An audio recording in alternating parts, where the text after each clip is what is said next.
It seems to me that U.S.-Azerbaijan relations have improved dramatically under President Trump.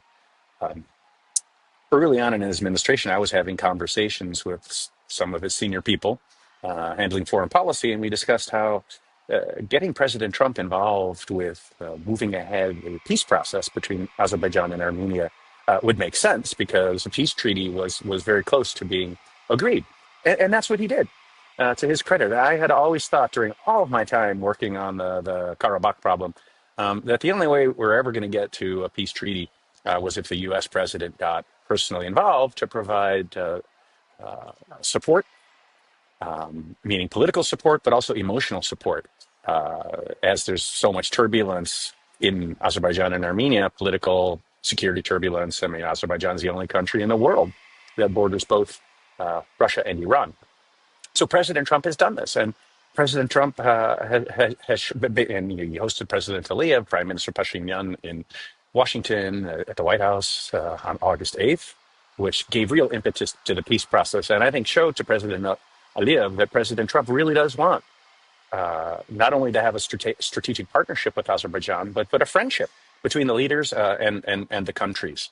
And I can tell by President Aliyev's reactions when I watch him on TV and listen to his remarks, and having had the honor to spend a fair amount of time with him, that he's happy about the state of U.S.-Azerbaijan relations. And I think he appreciates that President Trump doesn't lecture about the internal developments in countries outside of Europe, and believes that countries should pursue their national interests. And I think he respects President Aliyev and Prime Minister Pashinyan for doing exactly that, meaning President Trump respects them.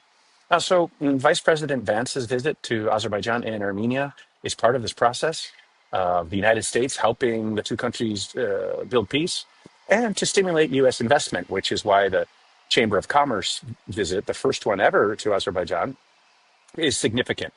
And you need to understand from the perspective of how President Trump views investments by U.S. companies and the presence of U.S. companies in Azerbaijan and Armenia or in Ukraine as a projection of U.S. influence and as a deterrent to other countries, especially Russia, not to try to derail peace processes, but to move forward toward peace. And the same goes for Iran, of course, in Azerbaijan-Armenia relations. So the Trump Road for International Peace and Prosperity performs two functions from President Trump's perspective, maybe three functions. One, creates opportunities for people to make money, jobs and economic growth.